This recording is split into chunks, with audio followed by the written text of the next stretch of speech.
Welcome to Vetted Conversations, coming to you from Media Row at Super Bowl 60.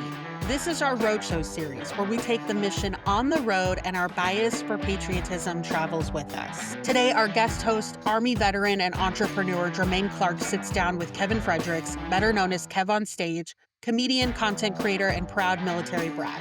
With a father who served 28 years in the Army, Kevin grew up bouncing between bases from El Paso to Fort Bragg to Fort Lewis, and he'll tell you that his experience is exactly what made him who he is. In this conversation, they talk about how moving every 3 years forged his personality, why adaptability is a superpower, and the deep respect he carries for the veteran and military family community. They also geek out a little bit on Yacht Rock, which, fair enough. KevOnStage brings the laughs, but in this one, he brings a lot of heart too. We're your veteran and military family member hosts, bringing you the conversations that matter. So let's get into it. Well, thanks for coming out. Thank you. Thank you for having me. What brings you to, Super Bowl? Yes. Super Bowl Radio Row. So I have a podcast called Not My Best Moment with iHeart Radio. So we just were right over here on Radio Row doing our interviews. Mm-hmm. And then just as a person, doing media, talking about life. Yeah. Yeah. And so, I was just telling you about the top 10 white guy sayings. That I watched that over and over. You guys nailed it. Do you have any, memorable, what is your most, memorable segment or most fun segments that you've done? Oh. I mean, you've got my some pretty viral favorite stuff. one probably is top 10 gospel artists we think can fight.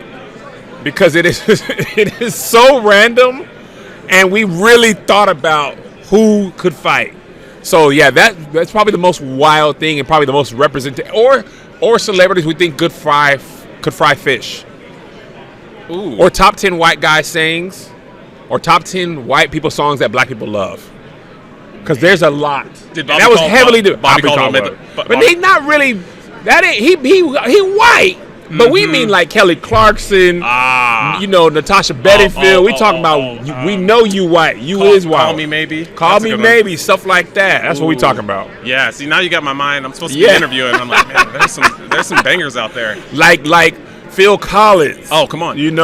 That's what do. Who's I keep forgetting. Yeah, Michael McDonald. He's one of them dudes. That's Yacht Rock, baby. He's one of them dudes. Now that's what I'm talking about. So you come from a veteran family. Your dad's my dad did 28 years in the Army, 249th Engineers, Prime Power.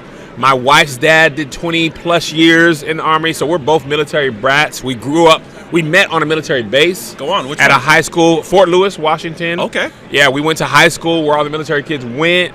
So, yeah, we are USAA accounts. We are military kids through and through. So I mean, you did every 3 years. You bounced around to a bunch of bases. We bounced around. I grew up in El Paso, Texas, but that was before my mom and dad met. Oh, yeah. So then the first base we went to was Fort Bliss, Biggs Army Airfield in El Paso, Texas, which is a huge military base. Then we went to Fort Belvoir in Alexandria, Virginia. Then we went to Fort Fayetteville. What? Oh my God. Oh yeah, it's Bragg. Fort Bragg. I was like, it's all B's. Fort Bragg. Then we went back to El Paso, and then in Washington we were in Fort Lewis. Oh wow. Which I guess is now called Joint Base Lewis McChord. Yeah, but at the time it was Fort Lewis. They did a base realignment and closure. Yeah, it just was like y'all together now. So yeah, JBLM. So, I mean, growing up as a military kid, a military brat, did that shape you? What have you taken with you from that? For sure. I think in the best way, a good part of my personality being funny and friendly is coming from having to move every 3 years. Mm-hmm. You have to make new friends. It's actually easier when you go to military school. When you go to a base and you go to the off-base school and they've been friends their whole life, that's when you really got to turn on the charm. Other military kids get it, and they're new, somebody's always coming and going. But when you just go to a city and you just going, when I moved to Fort Bragg, that first year we just went to the school. We lived off base and they didn't have military kids there. So I had to really turn on the charm. And them kids did not like new kids. So it was very much new kid. This one kid put soap in my eye on the first day in 5th grade. I was like, what the hell, man? But yeah, I think that might be my biggest thing. And also traveling is really important to me, seeing the world. And even moving to LA, growing up, moving around, my wife and I, we don't feel the need to we gotta stay close to home. When you're growing up in the military, home is where your family is. Wherever you guys are stationed, that is now home. So I think that was integral in being able to move to LA and not have any issues because we were, we had each other, we had our kids, and we were good. Yeah. No, so we have a very similar experience. My dad was Marine, Master Gunnery Sergeant. My mom retired Chief Petty Officer in the Navy. So I did the same deal. Bounced all around, and then did two OCONUSes. We did Panama and Japan, but other than that, we bounced around in the U.S. And it's like you said, being that kid on the DoD school. It was easier in the DoD school, and sometimes you would even reunite with an old friend at another base at another time. That was kind of cool.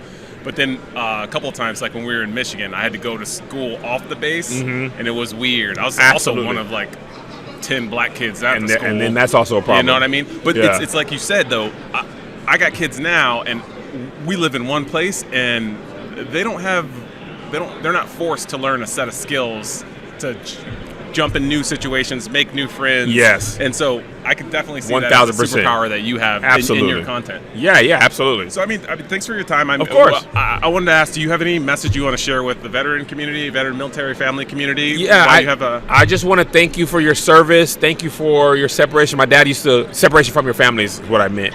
My dad used to say the Army says Army first, family always, but the Army is first. So I know you are often forced to do stuff that requires you to be away from your family for the greater good of the country, and I just want you to know that's appreciated, because a lot of times people don't thank the veterans, and the veterans help make sure America is safe. So I appreciate your service. Yeah, and thank you for that. We extended even further because we know that family members also serve. Yeah. So thank you for that as well. So, I mean, we know that's part of it. Yeah, to the family members as well. Yeah. Because we got to grow up with your dad, TDY. He's in the field for 2 weeks. It's like you come back and be like, hey, man, can I have some MREs? We're trying to connect anywhere we can. To the wives, Army spouses, or veterans' wives and spouses, different people be in the Army. Thank you for holding it down as well. Yeah. Oh, last thing we would ask is this year, America's turning 250.